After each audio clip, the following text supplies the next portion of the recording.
जय हिंद दोस्तों, welcome back to open study. This is Anil Jadaun. और आज का जो पॉइंट है, आज का जो टॉपिक है हमारी क्लास का, वो है डैंगलिंग। अब देखो, थोड़ा सा स्पेशल सेशन है, तो मैं आप सभी लोगों को पहले इसके बारे में बताना चाहूँगा कि असल में ये टॉपिक क्या होता है, क्योंकि बहुत सारे स्टूडेंट्स के लिए ये पॉइंट और जो भी मैं आज की क्लास में पढ़ाने वाला हूँ ये बिल्कुल नया होने वाला है। तो सबसे पहले हम इसके बारे में पढ़ेंगे कि असल में ये कौन से टॉपिक का पार्ट है, कैसे निकल के आता है, किस तरह के क्वेश्चन बनते हैं। मैं आपको इसी क्लास में आखिरी में लाइव क्वेश्चंस भी कराऊंगा, मतलब प्रैक्टिस क्वेश्चंस भी कराऊंगा इसी पॉइंट को, और इतने सारे क्वेश्चन कराऊंगा कि आज के बाद अगर आप लोगों ने डैंगलिंग वाला कॉन्सेप्ट अच्छे से सीख लिया तो फिर आगे कभी भी इसकी प्रॉब्लम आपको नहीं आएगी। ठीक है। और दूसरी सबसे बड़ी बात यह है कि डैंगलिंग एक ऐसा पॉइंट है नॉन फाइनाइट वर्ब का जो बहुत सारे स्टूडेंट्स के लिए नया होने वाला है। ठीक है। मतलब होता है, एग्जिस्ट करता है इंग्लिश ग्रामर में, बहुत सारे स्टूडेंट्स पढ़ते भी हैं, बहुत सारे टीचर्स पढ़ाते भी हैं। कुछ स्टूडेंट्स ऐसे होते हैं जो बेसिक चीज़ों में उलझ के रह जाते हैं, बाकी एडवांस लेवल तक की चीज़ों तक जो है ना वो पहुंच नहीं पाते हैं। ठीक है। तो शुरू करते हैं। सबसे पहले मैं आपको बताना चाहूँगा कि नॉन फाइनाइट जो वर्ब होती है एडवांस वर्ब का पार्ट होती है, और उसी एडवांस वर्ब के अंदर मैं आप लोगों को दिखाना चाहूँगा, पूरा ट्री बना के अच्छे से समझाऊंगा। ठीक है। नॉन फाइनाइट अगर आप लोग नहीं जानते हैं तो फिर आप बहुत ही ज़्यादा बेसिक स्टेज में हैं, आप लोगों को फिर बहुत सारी चीज़ें भी सीखना बाकी है। ठीक है। बहुत सारी चीज़ें सीखनी पड़ेंगी। तो नॉन फाइनाइट के बारे में अगर आपको नहीं पता है तो, लेकिन उससे पहले मैं आप लोगों को बताना चाहूँगा, नॉन फाइनाइट के बारे में बता देता हूँ। नॉन फाइनाइट जो होता है वर्ब का ही पार्ट होता है, एडवांस वर्ब का पार्ट होता है। ठीक है। जिसके अंदर कुछ फंक्शंस मैंने यहाँ पर डिटेल में अच्छे से जो है एक्सप्लेन करें कि वर्ब के दो पार्ट होते हैं, एक तो फाइनाइट वर्ब और एक non finite verb. Finite verb के अंदर दो चैप्टर इंक्लूडेड होते हैं, एक टेंस और एक सब्जेक्ट वर्ब एग्रीमेंट यानी कि सिंटैक्स। ठीक है। और एक होता है आपका नॉन फाइनाइट जिसके अंदर तीन टॉपिक्स होते हैं, एक होता है जेरेंड, एक होता है पार्टिसिपल और एक होता है इन्फिनेटिव। अब इसके अंदर भी जो पार्टिसिपल होता है इसके भी तीन पार्ट होते हैं, मतलब तीन पार्टिसिपल हम लोगों को पढ़ने होते हैं, एक तो प्रेजेंट पार्टिसिपल और एक पास्ट पार्टिसिपल और एक परफेक्ट पार्टिसिपल। ठीक है। ये पूरा चैप्टर हम लोग नहीं पढ़ रहे हैं, हम लोग पूरा नॉन फाइनाइट भी नहीं पढ़ रहे हैं, हम लोग पूरा पार्टिसिपल भी नहीं पढ़ रहे हैं। हम पार्टिसिपल के अंदर एक छोटा सा पॉइंट होता है। पार्टिसिपल जब आप स्टार्ट करते हो तो इस प्रेजेंट पार्टिसिपल के अंदर जितने भी कॉन्सेप्ट्स होते हैं, प्रेजेंट पार्टिसिपल के अंदर जितने भी कॉन्सेप्ट्स होते हैं उसमें एक कॉन्सेप्ट होता है डैंगलिंग। मतलब कहने का आप ये कह सकते हैं कि नॉन फाइनाइट का अभी सिर्फ आप 5% पार्ट पढ़ रहे हो आज की क्लास में। नॉन फाइनाइट अगर आप पूरा पढ़ोगे या 10% पार्ट पढ़ रहे हो, ये मान लो 5% या 10%, पूरा नॉन फाइनाइट मैं नहीं सिखा रहा इस वाली क्लास में, सिर्फ आपको डैंगलिंग के बारे में सिखा रहा हूँ। और इसके क्वेश्चंस बनते हैं, किस तरह के बनते हैं, मैं आपको लाइव क्लास में सिखाऊंगा। ठीक है। इसी में तो चलिए शुरू करते हैं। सबसे पहले हम बात करते हैं डैंगलिंग के बारे में। तो जैसा कि आप लोगों ने स्टार्टिंग में ही लिखा हुआ देखा होगा, डैंगलिंग क्या होता है, वर्ब की आईएनजी फॉर्म होती है। वर्ब की आईएनजी फॉर्म होती है, क्या होती है, डैंगलिंग जो होता है वो वर्ब की आईएनजी फॉर्म होती है। लेकिन सर वर्ब की आईएनजी फॉर्म तो कई जगह होती है, जैसे एक तो जेरेंड में आता है, एक प्रेजेंट पार्टिसिपल में आता है, एक डैंगलिंग में आता है। ठीक है। यानी कि एक तो प्रेजेंट पार्टिसिपल में आता है, ठीक है, यानी कि प्रेजेंट पार्टिसिपल, इसमें भी आईएनजी आता है। एक फिर आपका जेरेंड में भी आता है, ठीक है, और एक आपका डैंगलिंग में आता है। ठीक है। डैंगलिंग में आता है। तो तीन तरह से वर्ब में आईएनजी लगता है। लेकिन हम लोग कौन सा वाला पार्ट सीख रहे हैं अभी, डैंगलिंग वाला। ना तो जेरेंड के बारे में डिस्कशन करेंगे, ना ही प्रेजेंट पार्टिसिपल के बारे में डिस्कशन करेंगे। कुछ लोगों को इस चीज़ में भी कंफ्यूजन होती है कि सर डैंगलिंग प्रेजेंट पार्टिसिपल में और नॉन फाइनाइट में जेरेंड में क्या फ़र्क होता है। मतलब जेरेंड में भी आईएनजी लगता है, ठीक है, और प्रेजेंट पार्टिसिपल में भी आईएनजी लगता है, तो इन दोनों में क्या फ़र्क होता है ये भी मैं आपको अभी सिखा दूंगा। तो सबसे पहले हम लोग जिक्र करेंगे डैंगलिंग का। ठीक है। डैंगलिंग क्या होता है इसको समझा देता हूँ। इसका जो हिंदी में मतलब होता है ना, हिंदी में वो इसका मतलब होता है अनअटैच्ड। क्या मतलब होता है भाई इसका, इसका मतलब होता है अनअटैच्ड। सर ये कौन सी हिंदी है, इंग्लिश को हिंदी कैसे बता रहे हो आप। अनअटैच्ड भी हिंदी ही होता है, क्योंकि जब कोई वर्ड बहुत ज़्यादा सिंपल होता है तो आप उसको हिंदी ही बोलोगे। अनअटैच्ड का मतलब होता है दोलन। ध्यानपूर्वक अगर आप लोग सुनते रहोगे, देखो तोते उड़ जाएंगे, मैं सच बता रहा हूँ। एक ही बार में सिखाऊंगा और एक बार से ज़्यादा रिपीट नहीं करूंगा, क्योंकि मैं अगर एक बार वो चीज़ बोलूंगा, दूसरी बार भी वही बोलूंगा, तीसरी बार भी वही बोलूंगा, तो 25 बार बोलने का भी कोई फायदा नहीं। अगर आपको समझ में आना होगा तो पहली बार में ही समझ में आ जाएगा। तो पूरी तरह से कॉन्सेंट्रेट होकर के आप मेरी क्लास को देखिएगा। इसीलिए मैं क्लास को रिकॉर्ड करके देख रहा हूँ, क्योंकि रिकॉर्ड कर रहा हूँ, क्योंकि लाइव क्लास में आप लोग कमेंट करते हो तो मेरा जो है ध्यान आपकी तरफ जाता है, फिर मैं चीज़ें आप लोगों को अच्छे से एक्सप्लेन नहीं कर पाता। ठीक है। क्योंकि आप लोग कमेंट करते हो। तो डैंगलिंग मतलब होता है अनअटैच्ड, यानी कि दोलन। अब दोलन क्या होता है ये आप जानते हैं। दोलन का मतलब होता है कोई ऐसी चीज जो ना तो इधर की है ना इधर की है, बीच की अगर कोई चीज होती है तो। जैसे मैंने कहा कि एक सेंटेंस आप लोगों ने कई बार सुना होगा, एक सेंटेंस आप लोगों ने कई बार सुना होगा, डैंगलिंग का मतलब क्या होता है ये तो आपको पता चल गया। अगर एग्जाम्पल के थ्रू समझना चाहते हैं तो मैं एक सेंटेंस लिख देता हूं ऐसे करके। मैंने एक सेंटेंस लिख दिया, खेलो मत पढ़ो। ये आप लोगों ने सुना होगा, सुना है। इस तरह के सेंटेंसेस को हम क्या कहते हैं, दोलन कहते हैं, यानी कि अनअटैच्ड कहते हैं, या फिर आप बोल सकते हैं डैंगलिंग कहते हैं, ठीक है। या किसी ने कहा रुको मत जाओ, और तो और छोड़ो। आप लोगों ने कबीर सिंह मूवी देखी होगी तो उसमें एक गाना होता है प्यारा सा, साथ छोड़ूंगा ना तेरे पीछे आऊंगा, ठीक है। एक गाना लिख देता हूं यहां पर, साथ छोड़ूंगा ना, साथ छोड़ूंगा ना तेरे पीछे आऊंगा। मैं पूरा अच्छे से समझाने की कोशिश करूंगा, ठीक है, और इनके एग्जांपल्स भी दूंगा, इंग्लिश में भी कैसे क्वेश्चन बनते हैं ये भी बताऊंगा। ये एसएससी का फेवरेट टॉपिक है, याद रखना। एसएससी में इससे इतने सारे क्वेश्चन पूछे जाते हैं, कहाँ से पूछे जाते हैं मैं आपको सिखा दूंगा। ये 3 सेंटेंस लिखे, आप मुझे बता सकते हैं कि ये कहना क्या चाहते हैं। अगर किसी ने बोला खेलो मत पढ़ो तो इसका मतलब क्या है, क्या ये खेलने की बोल रहा है या पढ़ने की बोल रहा है। या फिर मैंने कहा रुको मत जाओ, तो ये रुकने के लिए बोल रहा है या जाने के लिए बोल रहा है, पता नहीं चल रहा। हाँ, अगर कबीर सिंह ने ये बोल दिया है कि साथ छोड़ूंगा ना तेरे पीछे आऊंगा, तो ये क्या कह रहा है, साथ छोड़ूंगा ना तेरे पीछे आऊंगा, साथ छोड़ूंगा ना तेरे पीछे आऊंगा। मैं साथ तो छोड़ दूंगा तेरे पीछे नहीं आऊंगा, ये भी इसका मतलब हो सकता है। या उसने कहा साथ छोड़ूंगा ना तेरे पीछे आऊंगा, मैं साथ नहीं छोड़ूंगा तेरे पीछे आऊंगा, ठीक है। तो इसमें आप लोगों को एक चीज नजर आ रही होगी कि सर इनको सही किया जा सकता है, अभी तो नहीं पता चल रहा, लेकिन इनको सही किया जा सकता है। बस हमें एक कॉमा लगाने की देरी है। क्या लगाने की देरी है भाई, कॉमा लगाने की। अगर किसी को बोलना है कि भैया खेल लो, पढ़ो मत, पढ़ने से कुछ नहीं होता, तो आप यहां पर कॉमा लगा दोगे तो आपका सेंस हो जाएगा कि अब ये व्यक्ति खेलने के लिए बोल रहा है, पढ़ने के लिए मना कर रहा है। तो यहां पर क्या कर रहा है, ये जो मत वर्ड है वो इसके लिए काम कर रहा है, इसके लिए भी काम कर रहा है, डिपेंड करता है। बस इसको क्या करना है, आपको फिल्टर करना है, इसको थोड़ा सा सही करना है। करेक्ट करने का तरीका क्या है, कॉमा लगाना है। तो ऐसे ही इंग्लिश में कुछ सेंटेंसेस होते हैं जिसमें एक जो चीज होती है, एक वो कॉमनली वर्क करती है, दोनों के लिए काम करती है।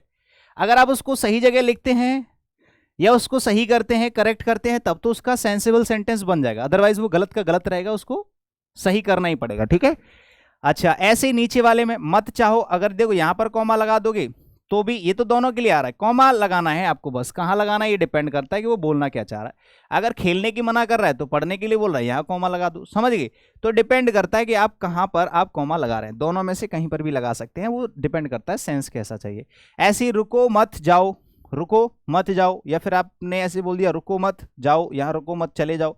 या सेम चीज, साथ छोड़ूंगा ना तेरे पीछे आऊंगा, समझ गए। ऐसे में एक सेंटेंस इंग्लिश में भी लिख देता हूं, जैसे मैंने कहा she sad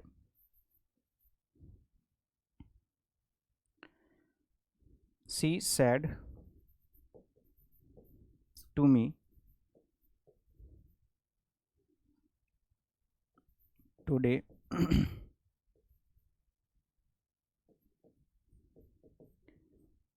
I would call you।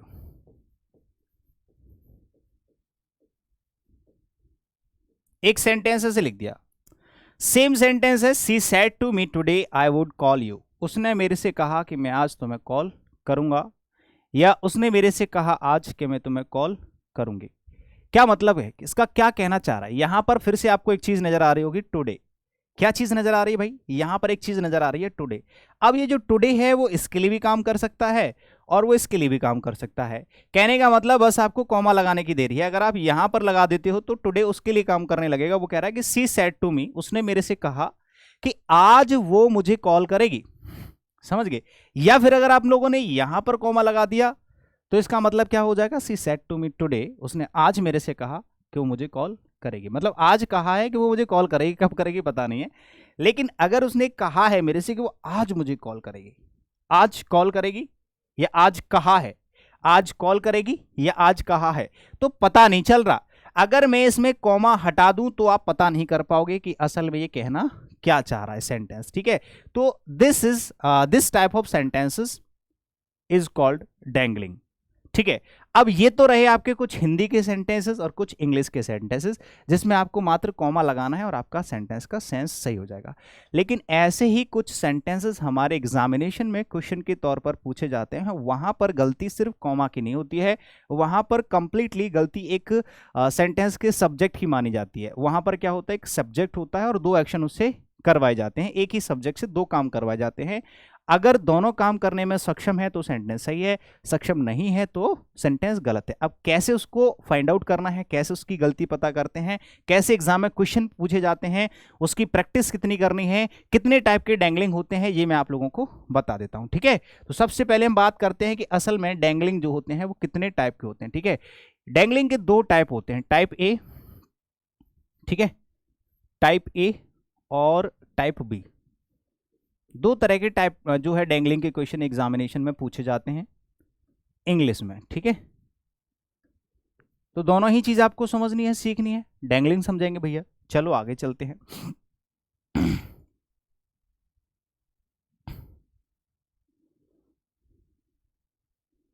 देखो, सबसे पहले हम लोग बात करते हैं दोनों टाइप के डैंगलिंग की कि किस तरह से दोनों टाइप के डैंगलिंग बनते हैं। जैसे यहां पर आपको पहले तो लिखना है टाइप ए, ठीक है, और type B, type A type B, दोनों टाइप यहां पर लिख लेने हैं, ठीक है।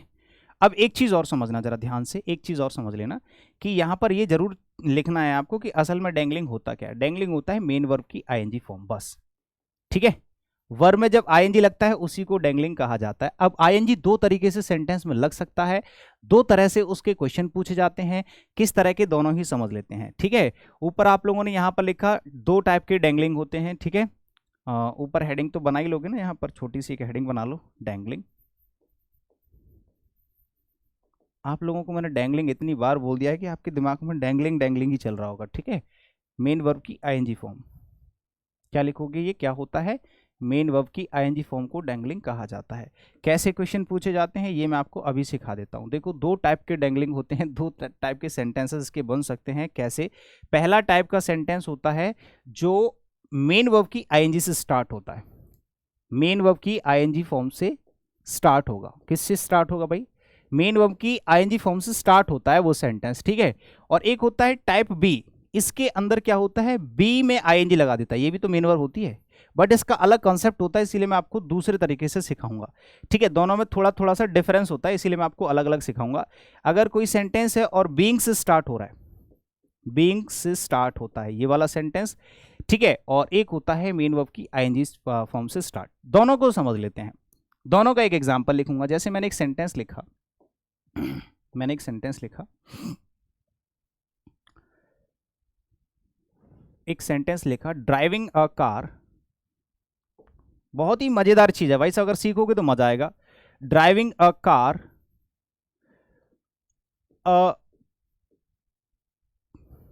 अ beggar came to me.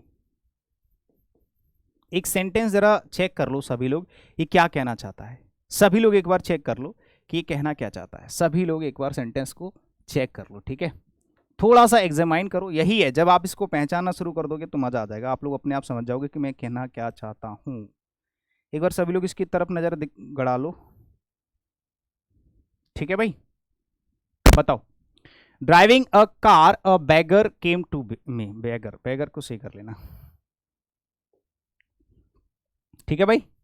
Driving a car a beggar came to me, ये क्या कहना चाह रहा है, इसके अंदर क्या है। एक सेंटेंस में नीचे भी लिख देता हूं, दोनों तरह से सेंटेंस लिख देता हूं। एक सेंटेंस में लिख देता हूं, being a rainy day, being a rainy day I decided not to go out, not to go out। दो सेंटेंस लिख दिया, जरा ध्यान से सुनिएगा। देखो भाई, मज़ेदार चीज़ें, एडवांस लेवल की चीज़ें हैं। अगर आप सीखने के इच्छुक हैं और अगर आप सच में चाहते हैं कि we are the aspirant of SSC, CGL और बैंक पीओ एग्जामिनेशन या फिर किसी भी टफेस्ट एग्जाम की अगर आप तैयारी कर रहे हैं, you should aware about your syllabus and your concepts कि किस तरह के क्वेश्चंस आप लोगों के एग्जाम में पूछे जाते हैं, किस तरह की चीज़ें आप लोगों के एग्जाम में पूछी जाती हैं, और वे चीज़ें जो थोड़ी सी एक्सेप्शनल होती हैं या फिर थोड़ा सा डीप कॉन्सेप्चुअल होती हैं। डीप कॉन्सेप्चुअल मतलब कि आप यूँ कह सकते हैं कि जनरल जो कॉन्सेप्ट्स होते हैं, जनरल जो क्लासेस होती हैं, उसमें उन चीज़ों को नहीं पढ़ाया जा सकता।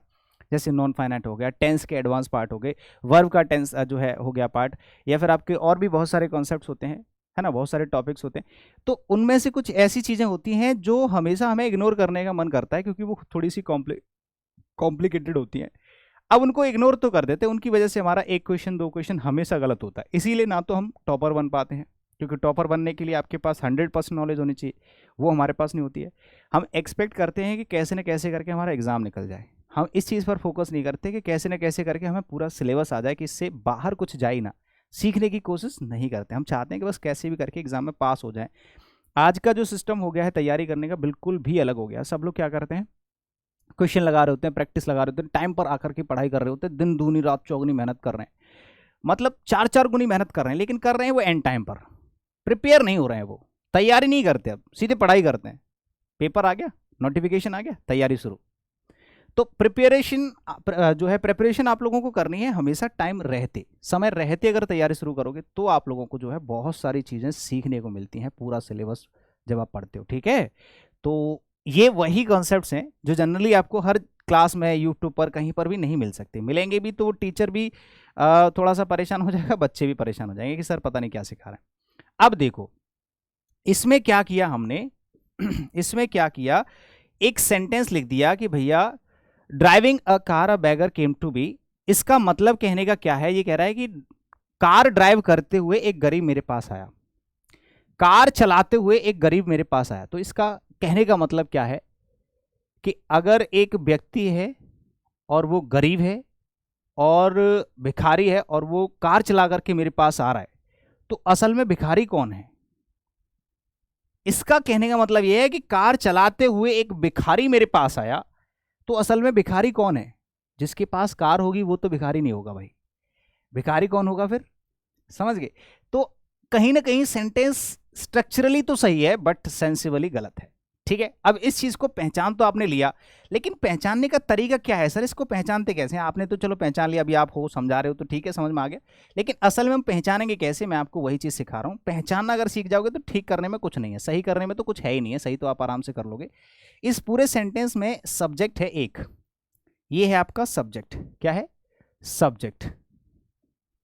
और सब्जेक्ट एक इस तरह के सेंटेंस में ये होता है डूअर। डूअर मतलब कि काम को करने वाला, और काम को करने वाला मतलब काम भी सेंटेंस में होगा। काम कितने हैं इसमें? 2 काम है। एक तो ये है एक्शन नंबर 1, एक्शन 1। 2 एक्शन होते हैं एक सेंटेंस में, एक एक्शन 1 है और एक एक्शन 2 है।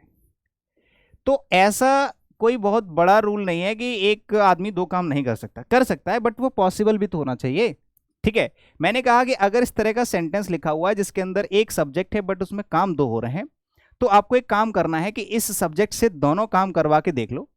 चेक करने का तरीका बता रहा हूं, इस एक सब्जेक्ट से दोनों एक्शंस को करवा के चेक कर लो। अगर दोनों एक्शंस इस सब्जेक्ट के द्वारा सेटिस्फाइड हैं, पॉसिबल है कि दोनों एक्शंस को एक सब्जेक्ट कर सकता है, तो ये सेंटेंस हो जाता है नो एरर, ठीक है। सब्जेक्ट एक है, एक्शन 2 है, अगर दोनों को एक ही व्यक्ति कर सकता है, ये पॉसिबल है, तब तो सेंटेंस हो जाता है सही। और अगर इस सेंटेंस में किसी भी एक एक्शन को सब्जेक्ट नहीं कर पा रहा है और वो सेटिस्फाइड नहीं है या फिर पॉसिबल नहीं है, ऐसा पॉसिबल ही नहीं है सेंसिबली, मैंने आपको पहले भी सिखाया है कि जो लैंग्वेज होती है वो सिर्फ और सिर्फ रूल्स पे नहीं चलती है, वो सेंस पर भी चलती है। तो सेंसिबली अगर इसका जो एक्शन है वो सेटिस्फाई नहीं है सब्जेक्ट से, तो फिर आपको सेंटेंस में करेक्शन करना पड़ेगा। और करेक्शन करने का सिंपल तरीका होता है कि आईएनजी फॉर्म से पहले आपको वाइल ऐड करना पड़ता है, वाइल प्लस सब्जेक्ट, ठीक है, while plus subject plus tense. Tense मतलब हेल्पिंग वर्ब, ठीक है, ये आपका तरीका रहता है। टेंस मतलब जो भी सेंटेंस का टेंस है, प्रेजेंट, पास्ट या फ्यूचर जो भी है, उस हिसाब से आपको यहाँ पर ऑक्सिलरी वर्ब लगानी है, ठीक है। ऑक्सिलरी वर्ब लिख सकते हैं, auxiliary verb plus main verb, जो भी टेंस है आपका मैं बता दूंगा अभी इसमें चेक करके। या फिर सिंपली अगर आप पूरा फॉर्मेट लिखना चाहते हैं तो पूरा फॉर्मेट लिख लो ऐसे करके, ठीक है, वाइल आई वॉज, या फिर वाइल, ठीक है, ऐसे करके वाइल, और वैन में से कुछ भी लगा सकते हैं, वैन और वाइल प्लस यहाँ पर लिख लेना सब्जेक्ट प्लस वॉज और वर प्लस वर्ब की आईएनजी फॉर्म, ऐसे करके कंप्लीट फॉर्मेट है जिसको आपको करेक्ट करना है। ये आपका करेक्शन का फॉर्मेट है कि जब भी आपको करेक्शन करना होता है थोड़ा सा डीप, बस मुझे सुनते रहो, आराम से सुनते रहो बस चुपचाप। ये मत सोचो कि सर ये क्या कर दिया आपने, मत सोचो, बस सिर्फ आप लोग सुनते रहो कि जो मैंने आपको फॉर्मेट सिखाया है क्या इस फॉर्मेट आपको समझ में आ गया, बस इतना सुनते रहो और कुछ मत करो। मैंने कहा ये तो फॉर्मेट वो है जब सेंटेंस में करेक्शन करोगे, करेक्शन कैसे करोगे मैं आपको सिखा रहा हूँ। अब आपने कहा कि सब्जेक्ट से इस वाले काम को करवा के चेक करो। देखो अ बैगर केम टू मी, ठीक है, एक भिखारी मेरे पास आया, यहां तक तो ठीक है, आने का काम कर रहा है भिखारी, ठीक है, बट यहां पर कार को ड्राइव करके अगर भिखारी आता है तो फिर वो भिखारी नहीं है। जो भिखारी कार चला रहा है फिर वो भिखारी नहीं है, ठीक है, वो बैगर नहीं है। तो इस वाले वर्ब को सेटिस्फाई नहीं कर पा रहा है ये सब्जेक्ट, पहले वाले को तो सेटिस्फाई कर पा रहा है बट इसको नहीं कर पा रहा है। ये तो है, ये वाला एक्शन इसी सब्जेक्ट का है तो ये तो डन है, इसमें तो कोई चेंज है नहीं है, बट इसमें करेक्शन करना पड़ेगा। अब यहां पर नीड आपको करेक्शन की नीड है, नीड करेक्शन, यहां पर आपको करेक्शन की ज़रूरत है, और करेक्शन की ज़रूरत है तो आपको करेक्शन सिर्फ इतना करना है जो मैंने यहां पर लिखा है इस सेंटेंस के अंदर शुरुआत में ही, बस आपको कुछ नहीं करना, ये पूरा फॉर्मेट इसमें ऐड कर देना है, ठीक है। और यहां पर चीज़ें बदल भी सकती हैं, जैसे वॉज वर भी चेंज हो सकता है, टेंस भी कभी कभार चेंज हो सकता है, ठीक है, टेंस भी चेंज हो सकता है, लेकिन मैं आपको ईजिली पढ़ाना चाहता हूं जिससे आप मेरी भाषा को समझ सको और आराम से अपने क्वेश्चंस का जवाब दे सको, इसीलिए मैं आपको कंप्लीट फॉर्मेट ही लिख देता हूं कि या तो वैन और वाइल में से कोई एक आपको वर्ड यहां पर लगाना है, जैसे आपने वाइल लगा दिया, जो एप्रोप्रिएटली ज्यादातर यूज किया जाता है वाइल यूज करते हैं, आप दोनों में से कुछ भी यूज कर सकते हैं, ठीक है। और फिर उसके बाद सब्जेक्ट लिखना है, सब्जेक्ट क्या है यहां पर, सब्जेक्ट भी एप्रोप्रिएट सब्जेक्ट होना चाहिए, ऐसा नहीं कि भिखारी को यहां पर लिख दो, फिर तो इस सेंटेंस में क्या फर्क है, ठीक है। तो आपको क्या करना है, इसमें से सब्जेक्ट निकाल के लाना है, लेकिन अब इस काम को करने वाला सब्जेक्ट चाहिए, इस वर्ब का सब्जेक्ट चाहिए। अगर आप इस वर्ब का सब्जेक्ट इसी को लिख दोगे तो ऊपर वाले सेंटेंस में ही क्या गलती है, फिर तो कोई गलती है ही नहीं।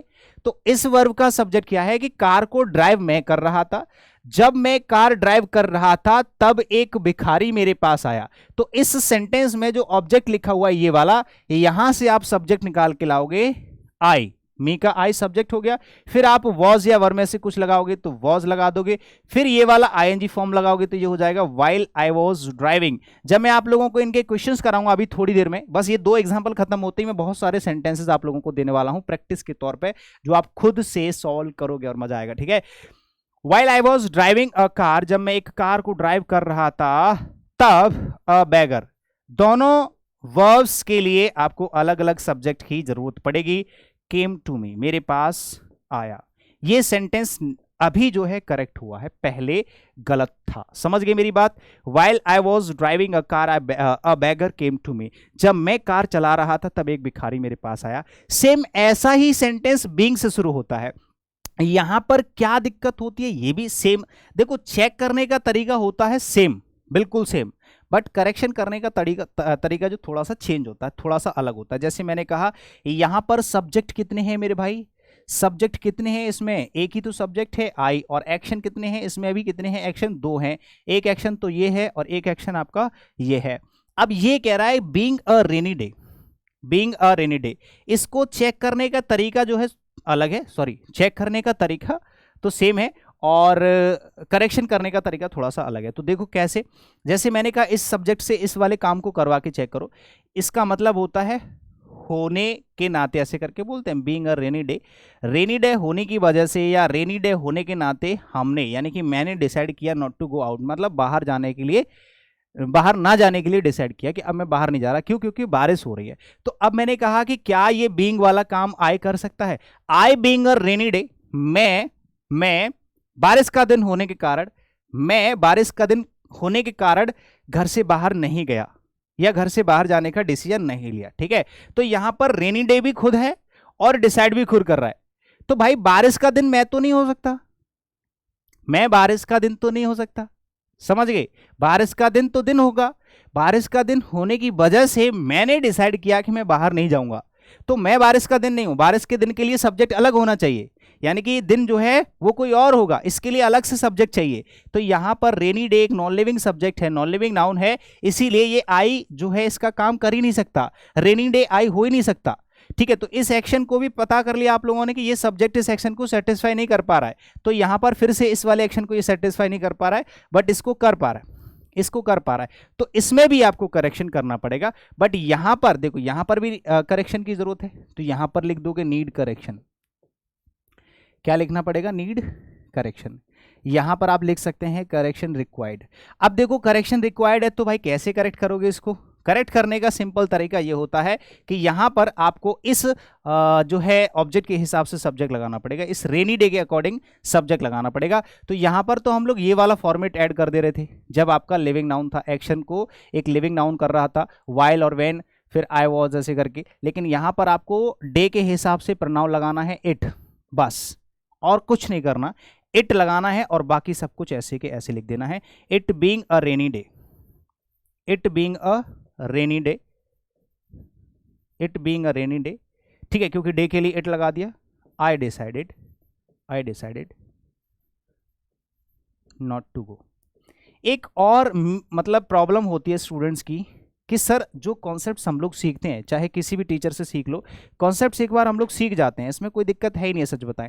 लेकिन प्रॉब्लम है ये प्रॉब्लम नहीं कि हमें समझ में नहीं आया, प्रॉब्लम ये है कि हम लोगों को समझने के बाद वो चीज़ याद नहीं रहती है, वो चीज़ याद नहीं रहती है। समझ गए मेरी बात?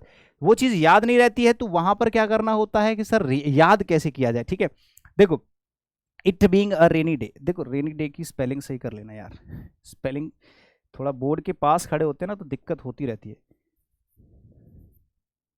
ठीक है, बोर्ड के पास देखो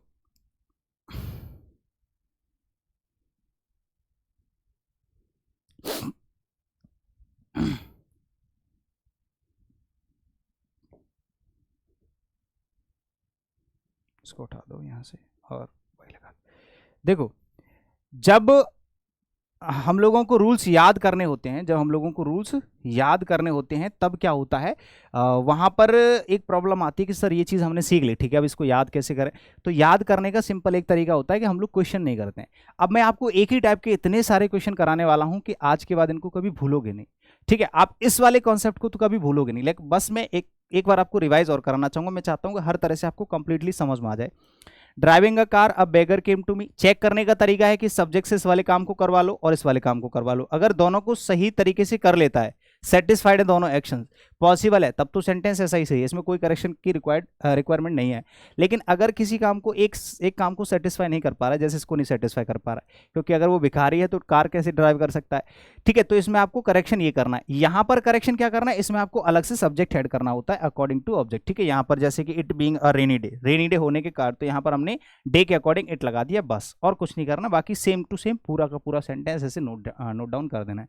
तो ये दोनों टाइप आप लोगों को समझ में आ गए होंगे। अगर आपको समझ में आ गए हैं तो मुझे कमेंट करके ये जरूर बताइएगा कि आज की क्लास में जो डैंगलिंग मैंने आपको सिखाया है, जो भी पार्ट मैंने आपको सिखाया, क्या एक्चुअली आप लोगों को समझ में आ गया या नहीं। अगर आ गया है तो मुझे कमेंट करके बहुत अच्छे से समझा दीजिएगा, क्योंकि अभी फिलहाल तो देखो मैं आप लोगों से कुछ भी पूछ नहीं पा रहा हूँ, है ना, रिकॉर्ड कर रहा हूँ। अब हम लोग चलते हैं सीधे कहाँ पर भाई, सीधे चलते हैं अपने प्रैक्टिस की तरफ। यानी कि हम लोग क्या करेंगे, अब इस तरह के बहुत सारे क्वेश्चंस मैं आप लोगों को दूंगा, बहुत सारे टास्क मैं आप लोगों को दूंगा, और वो टास्क आप लोगों को क्या करने हैं, फॉलो आउट करने हैं। चलिए शुरू करिए। यहां से आपके पास बहुत सारे क्वेश्चंस होंगे, ठीक है, बहुत सारे क्वेश्चंस होंगे। जैसे हम लोग शुरू करते हैं, देखो कुछ एग्जांपल्स हैं आप लोगों के लिए, जैसे यहां पर 2 एग्जांपल लिखे हैं, कौन बताएगा इसका आंसर? चलिए 2 सेंटेंसेस लिखे हैं। जैसे यहां पर लिखा हुआ है मेरे भाई, talking to the doctor, my cat lay in my lap. ठीक है, इसमें फिर से वही काम करना है। अब यहां से आपकी प्रैक्टिस शुरू हो गई। अब देखो जो प्रॉब्लम आप लोगों की है कि सर रूल्स याद नहीं होते, वो यहां से हो जाएंगे। अब यहां के बाद आपको रूल भूलेंगे नहीं, आप भूलोगे ही नहीं। ठीक है, तो देखो यहां पर ये कह रहा है टॉकिंग, यानी कि ये वर्ब की आईएनजी फॉर्म से स्टार्ट हो रहा है। टाइप ए का जो है डैंगलिंग वाला क्वेश्चन दे रखा है इसमें। Talking to the doctor, doctor से बात करते हुए मेरी कैट जो है मेरी गोद में सो गई। तो डॉक्टर से बात कौन कर रहा होगा? क्या मेरी बिल्ली डॉक्टर से बात कर रही थी या मैं डॉक्टर से बात कर रहा था? तो मेरी बिल्ली, ये तो हो गया सब्जेक्ट, माय कैट, ये क्या हो गया आपका सब्जेक्ट यानी कि डूअर। और दो काम है, एक तो लेटना, एक्शन, एक्शन लिखो, वर्ब नहीं लिख सकते, एक्शन 1, ये आपका एक्शन 1 हो गया, सॉरी एक्शन 2 हो गया, और ये आपका एक्शन वर्ब 1 हो गया, दो एक्शन हो गए। अब इन दोनों एक्शन को एक ही सब्जेक्ट क्या सेटिस्फाई कर पा रहा है? My cat talking to the doctor, मेरी बिल्ली डॉक्टर से बात करते हुए मेरी गोद में सो गई। क्या ऐसा पॉसिबल है? पॉसिबल नहीं। चाहे कितनी भी मॉडर्न जो है बिल्ली हो, इंसानों की तरह बात तो नहीं कर सकती, चाहे भले ही आप उसको कार में घुमाओ, 5 स्टार में रखो, कहीं भी इंसानों की तरह बात नहीं कर सकती। तो यहां पर आपको क्या करना है, इसके लिए करेक्शन की जरूरत तो है। अब करेक्शन कैसे करोगे कि बात करने का काम कोई और कर रहा है और सोने का काम कोई और कर रहा है, दोनों एक्शन भी अलग हैं और दोनों सब्जेक्ट भी। तो आप इसको सही कैसे करोगे? वाइल आई, क्योंकि मेरी बिल्ली है तो मैं ही बात कर रहा हूँ, I was talking to the doctor, my cat lay in my lap. Clear है? मेरी गोदी में सो गई।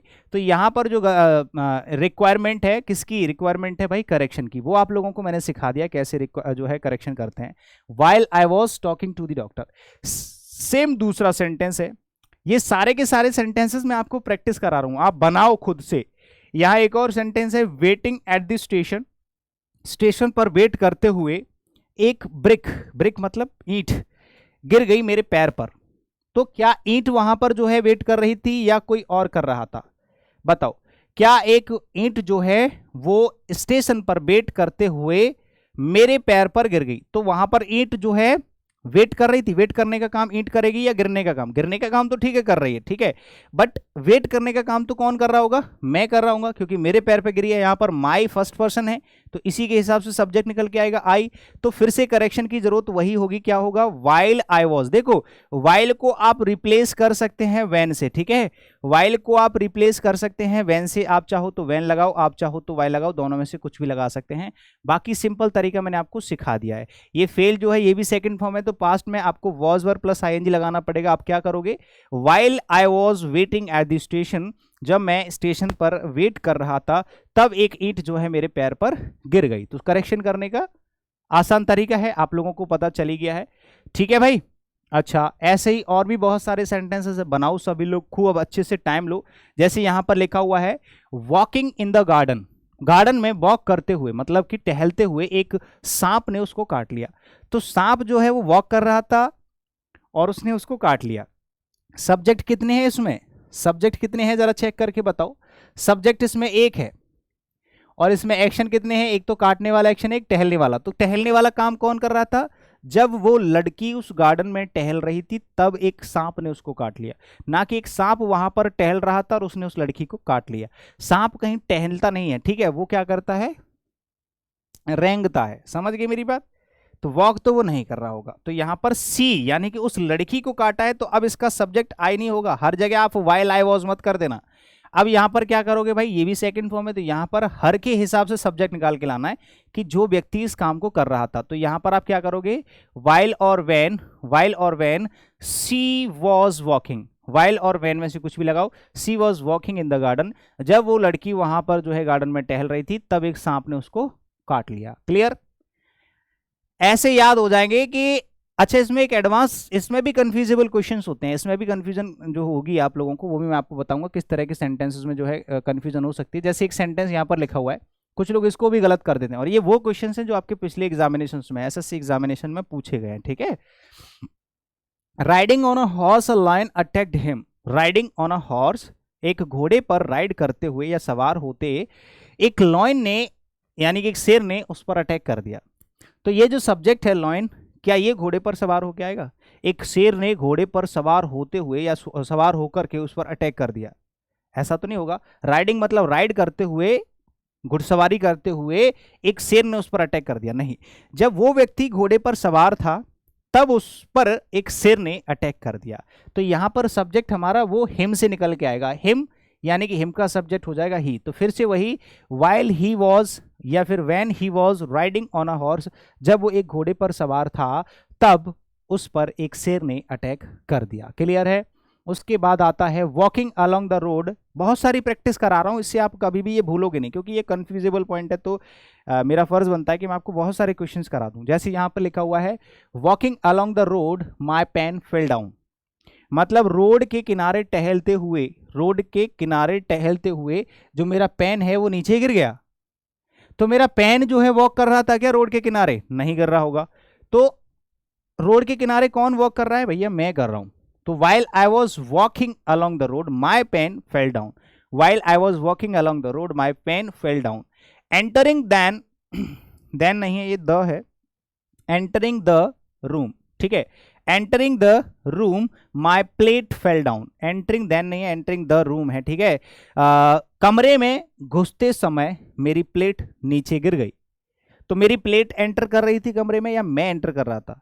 प्लेट तो एंटर नहीं करेगी, उसको तो ले जाया जाता है, वो अपने आप एंटर नहीं कर सकती। तो एंटरिंग द रूम नहीं होगा, when I was entering the room my plate fell down, या फिर while I was entering the room, कुछ भी लिख सकते हैं, दोनों से होते हैं, ठीक है। माई प्लेट फेल डाउन। आगे चलिए, टेकिंग हर लंच, अपना खाना खाते हुए, खाना खाते समय या खाना खाते हुए एक फ्लाई यानी कि एक मक्खी फेल इनटू हर प्लेट, उसकी प्लेट में जा गिरी। खाना खाते हुए एक मक्खी उसके प्लेट में जा गिरी, मतलब मक्खी खाना खा रही थी, अपना लंच कर रही थी, और वही उसकी प्लेट में, उस लड़की की प्लेट में जा गिरी। ऐसा पॉसिबल है? Not possible. तो आप क्या करोगे, फिर से यहां पर इसका सब्जेक्ट निकाल के लाओगे, हर लंच यानी कि टेकिंग हर लंच, अपना खाना खाते हुए, तो हर मतलब कोई लड़की होगी तो इसका सब्जेक्ट सी निकल के आएगा। तो आपको क्या करना है, while she was taking her lunch, while or when she was taking her lunch, a fly fell into her plate, while she was taking her lunch, a fly fell into plate, riding on a horse mighty Bhim attacked him। अभी हमने एक शेर को यहां पर जिक्र किया था कि एक शेर ने उस पर अटैक कर दिया, घोड़े पर सवार होकर के एक शेर ने उस पर अटैक कर दिया, तो वो गलत था, क्योंकि शेर कभी घोड़े की सवारी नहीं कर सकता। तो वहां पर हमने हिम का सब्जेक्ट निकाल के ही का सेंटेंस बना दिया था। बट इसमें थोड़ा सा दिमाग लगाइएगा, यहां पर लिखा हुआ है राइडिंग ऑन अ हॉर्स, एक घोड़े पर सवार होकर के माइटी भीम, ताकतवर भीम ने अटैक किया उसको। तो अब इसमें थोड़ा सा ट्विस्ट आ गया, जैसे कि आप लोग सोच रहे थे कि एक सब्जेक्ट है माइटी भीम यानी कि ताकतवर विशालकाय जो भीम है, उसने अटैक किया था किसी भी व्यक्ति पर, और वो जो है घोड़े की राइडिंग कर रहा था। तो ये व्यक्ति इस वाली वर्ब को भी सेटिस्फाई कर रहा है, इस वाली वर्ब को भी सेटिस्फाई कर रहा है। भीम जो है वो घोड़े पर सवार हो सकता है क्योंकि ये प्रॉपर नाउन है, और घोड़े की सवारी कर सकता है, इंसान है, और उस पर अटैक भी कर सकता है, ठीक है। तो ये सेंटेंस एकदम सही है, दोनों वर्ब्स को एक ही सब्जेक्ट जो है सेटिस्फाई कर पा रहा है। तो फिर इस सेंटेंस में किसी भी तरह के करेक्शन की रिक्वायरमेंट नहीं है। होप्स हो कि आपको हर एक चीज क्लियरली समझ में आ रही होगी, ठीक है। हाँ आगे चलते हैं। जैसे किसी ने कहा, अब देखो बीइंग वाले सेंटेंसेस आ गए, बीइंग वाले सेंटेंसेस आ गए। जैसे मैंने कहा बीइंग अ डॉक्टर, एक डॉक्टर होने की वजह से या एक डॉक्टर होने के नाते I decided not to go, मैंने ना जाने का डिसीजन लिया, ठीक है। अब देखो being a doctor I decided not to go, इसमें भी फिर आपको एक सब्जेक्ट मिल रहा है आई, और इसके लिए दो वर्ब हैं, एक है बीइंग और एक है डिसाइडेड। क्या ये दोनों वर्ब्स को सेटिस्फाई कर पा रहा है? आई बीइंग अ डॉक्टर, मैं डॉक्टर होने के नाते मैंने घर से बाहर ना जाने का डिसीजन लिया, या I decided not to go, ना जाने का डिसीजन लिया।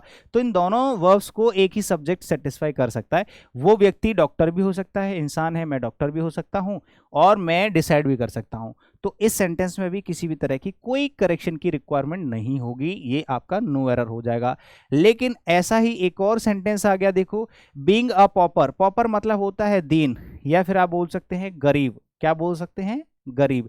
यानी कि एक गरीब होने के नाते, एक गरीब व्यक्ति, एक निर्धन व्यक्ति होने के नाते आई एडमिटेड, मैंने एडमिट कराया उसको टू द हॉस्पिटल, हॉस्पिटल में।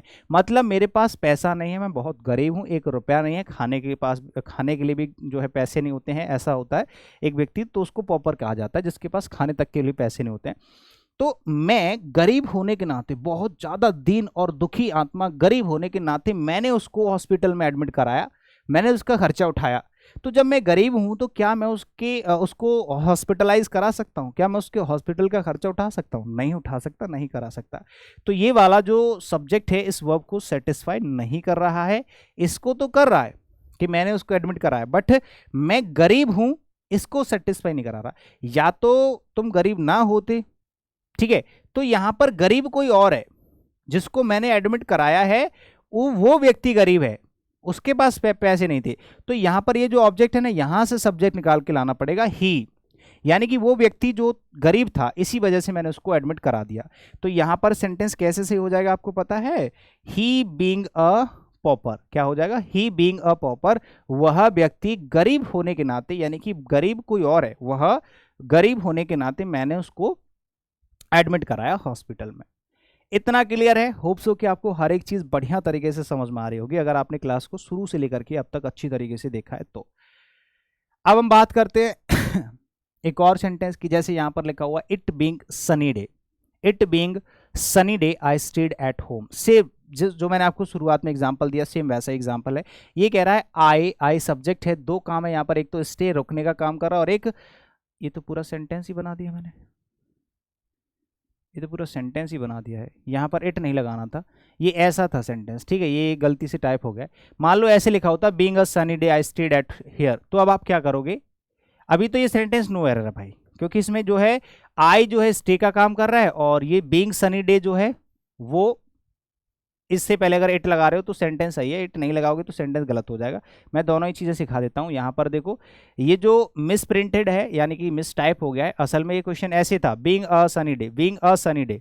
अच्छा, sorry sorry sorry sorry sorry sorry sorry, इसमें एक चीज़ और सीखने को मिलेगी, सुनो, सेंटेंस भी सही है, सब कुछ सही है। दो तरीके से क्वेश्चन पूछा जाता है बीइंग वाला, या तो ऐसे पूछा जाएगा कि इट वहां से गायब हो, बीइंग अ सनी डे ऐसे लिखा होता, तो यहां पर ये वाला सब्जेक्ट ना इसको सेटिस्फाई कर पा रहा है ना इसको सेटिस्फाई कर पा रहा है। लेकिन इसमें एक नई प्रॉब्लम है, उसने इसमें इट भी लगा दिया। अच्छा देखो, इस तरह के सेंटेंस में बड़ी प्रॉब्लम आती है, ये बहुत ही अच्छे लेवल का गुड क्वेश्चन आप बोल सकते हैं, बहुत ही बढ़िया लेवल का क्वेश्चन है। क्या होता है कि इसमें इट भी दे रखा होता है, जैसे मैं कंफ्यूज हो गया ना, ऐसे ही आप भी कंफ्यूज हो जाते हो, बहुत सारे स्टूडेंट कंफ्यूज हो जाते हैं कि it being sunny day, sir ने सिखाया था कि बीइंग से आगे इट आ रहा है, जैसे मैं कंफ्यूज हो गया ना ऐसे ही। लेकिन इसमें गलती कुछ और है, इसमें गलती ये है कि being a sunny day, a rainy day, ये कंप्लीट फ्रेज होते हैं, सनी डे, रेनी डे, ठीक है।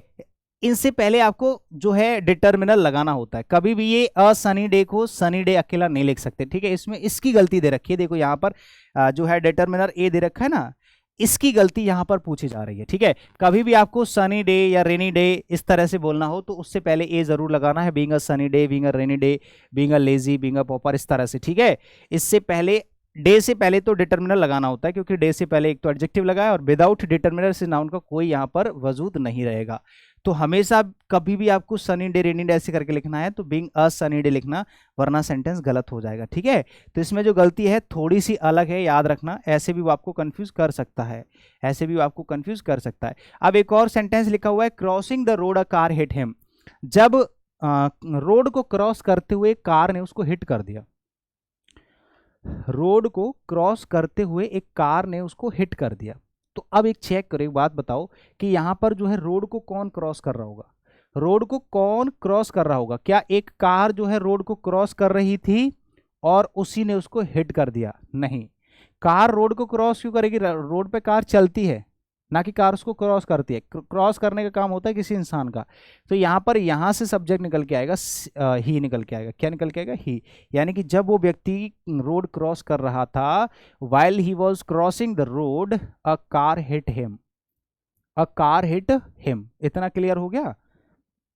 आगे चलो, बीइंग वेरी लेजी, बहुत ज्यादा लेजी होने की वजह से उसका बिजनेस फेल हो गया, बहुत ज्यादा लेजी यानी कि आलसी होने की वजह से उसका बिजनेस फेल हो गया। ये एडवांस लेवल के अच्छे अच्छे सेंटेंसेस हैं।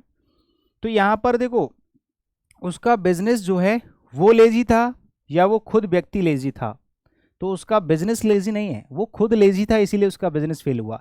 तो यहां पर भी आपको ही लगाना पड़ेगा, क्या लगाना पड़ेगा, सब्जेक्ट ही निकल के आएगा। सेंटेंस कैसे बनाओगे, ही बीइंग वेरी लेजी, क्या लिखना पड़ेगा, ही बीइंग वेरी लेजी, वह है बहुत ज्यादा आलसी होने की वजह से उसका जो है बिजनेस फेल हो गया, ठप हो गया। अच्छा, एक और सेंटेंस लिखा हुआ है, hovering over the city. Hovering का मतलब जानते हो क्या होता है? होवरिंग का मीनिंग यहां पर लिख देता हूं, आप लोग लिख लीजिएगा। होवरिंग, होवरिंग का मतलब होता है मडराना। मडराना जानते हो? क्यों मेरे सर पे मडराए जा रहे हो? मतलब आपके किसी भी चीज़ के एक थोड़े से गैप के साथ ऊपर जो है कोई चीज़ घूमती रहती है। जैसे जब कोई क्राइम एरिया होता है जहाँ पर कुछ हाईजैक हो जाता है, अटैक हो जाता है, तो वहाँ पर फिर आर्मी वाले आते हैं अपने जहाज़ लेकर के, ऊपर हेलीकॉप्टर उड़ रहे होते हैं, तो उसको मंडराना बोलते हैं। जैसे आपके ऊपर कुछ तितलियाँ मंडरा रही हैं, है ना, बोलते हैं खतरा मंडरा रहा है, तो वो होता है होवरिंग। ठीक है, तो सिटी के ऊपर, शहर के ऊपर, ठीक है, होवरिंग ओवर द सिटी, शहर के ऊपर मंडराते हुए उन्होंने नोटिस किया कुछ एयरक्राफ्ट्स को, कुछ हवाई जहाज़ों को उन्होंने मंडराते हुए नोटिस किया। कहने का मतलब यहाँ पर सब्जेक्ट है आपका दे, और ये इस काम को कर रहे हैं और यही इस काम को कर रहे हैं। तो क्या ये पॉसिबल है? क्या वो शहर के ऊपर मंडराएंगे? क्या ये क्या बोलते हैं, सुपर हीरो हो रहे हैं? क्या यही शक्तिमान हो रहे हैं जो सिटी के ऊपर जो है मंडराते हुए उन्होंने एयरक्राफ्ट्स को देखा? तो ये व्यक्ति इस काम को नहीं कर सकता। सिटी के ऊपर मंडराने का काम उन लोगों का नहीं होता। वो मंडरा ही नहीं सकते, वो घूम ही नहीं सकते, वो होवर कैसे कर लेंगे? नहीं कर पाएंगे। हाँ, एयरक्राफ्ट तो एक मशीन होती है, तो वो जो है शहर के ऊपर मंडरा सकती है। ठीक है, तो यहाँ पर ये डिससेटिस्फेक्शन है। तो हमने क्या किया, some aircrafts hovering over the city. आपको यहाँ से सब्जेक्ट निकालना पड़ेगा कि मंडराने का काम कौन कर रहा है, एयरक्राफ्ट्स।